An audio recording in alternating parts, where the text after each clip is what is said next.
a santidade de Deus mexe tanto com a gente, porque olhar isso, esse olhar, essa grandiosidade dele mexe tanto com a gente, e se ele faz te aproximar ou se ele mais te afasta, vendo essa grandiosidade. Então, duas perguntas em uma só, né? Que é, por que mexe tanto com a gente em tentar entender essa grandiosidade com Deus, e se isso mais afasta ou se isso mais aproxima a gente dele. E aí? Cara, eu olhando, a gente vendo a santidade de Deus, a gente enxerga quão pequenos nós somos, né, cara? Tipo assim, é a perfeição diante de um ser imperfeito, pecador, que erra a todo momento. Então, você fez a pergunta aí, a pergunta é: a santidade de Deus mexe com a gente? Com certeza, mexe comigo, porque ele me lembra a todo momento o, o quanto eu tenho que melhorar para chegar perto de ser uma pessoa melhor, e não é merecer, porque a gente não acha que a gente merece, mas chegar um dia tá lá junto com ele. Eu lendo, né, esse texto ali, e aí a gente vê que Isaías teve uma postura e João teve outra, né? Eu acho que eu seria mais João.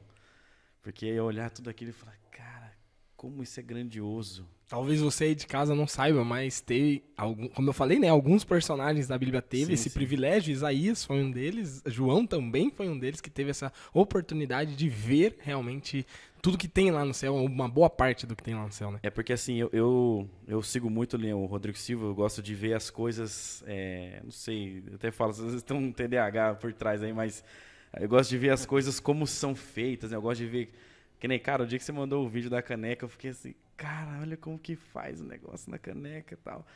Então eu gosto de saber, e aí você estudar sobre o universo e ver que os planetas, eles são alinhados, tipo, exatamente no lugar correto que cada um tem que estar.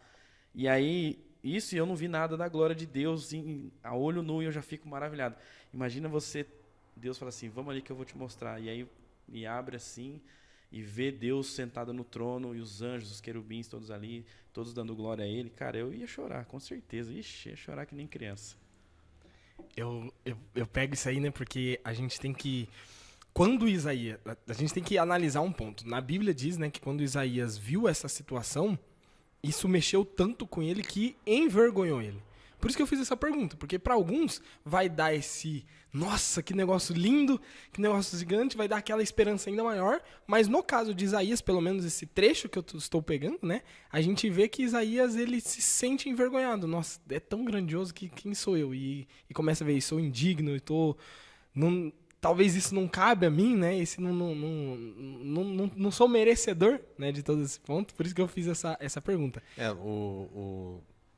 Não que a gente se sente, não que Deus humilhe a gente, mas é que a gente se sente humilhado perante tanta perfeição, porque é, ele fez e faz tudo por nós. Vamos estudar aqui sobre entender o sacrifício de Jesus, e falou, cara,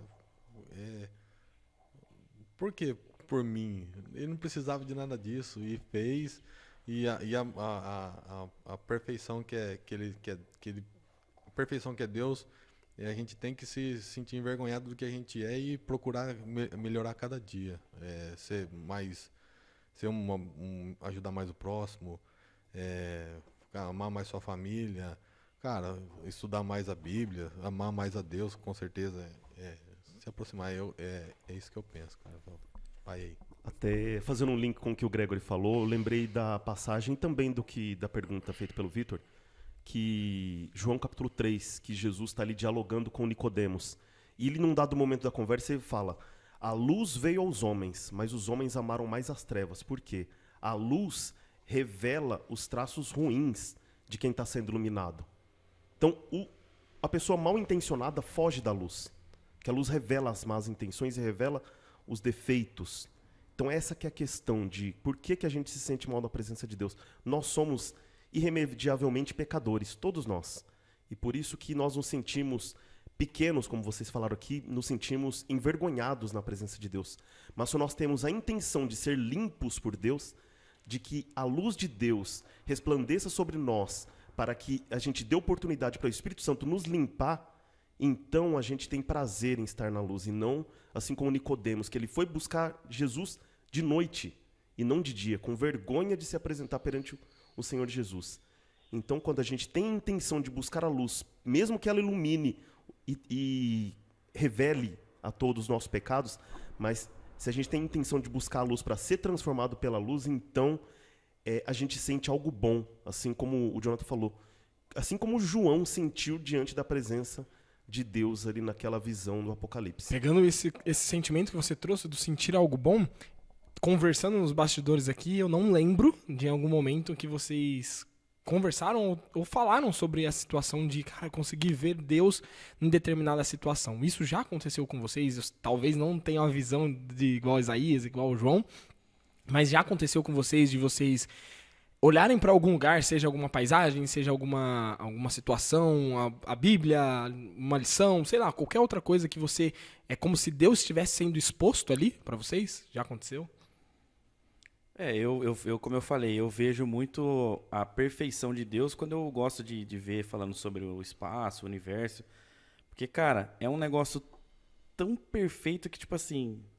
Por exemplo, se o planeta for um pouquinho para lá, dá ruim. Se for um pouquinho para cá, dá ruim. Então, assim, ele está exatamente no lugar perfeito. É um negócio, assim, que não tem explicação. Detalhes. Né? Não tem como você falar assim, não, explodiu não sei o quê, e aí chegou e parou nesse lugar. Cara, você tem... Explodiu um negócio, aí parou esse aqui, aquele ali, aquele lá, e esse, e um... Entendeu? É um negócio muito perfeito. E essa é uma perfeição que você tá longe lá, você só sabe porque os cientistas falam. Mas, tipo assim, cara, eu tenho... na minha família, pessoas que a gente vai viajar às vezes para algum canto ou outro, e a pessoa, ela fala, eu vou falar assim, minha sogra, não queria falar porque eu só vou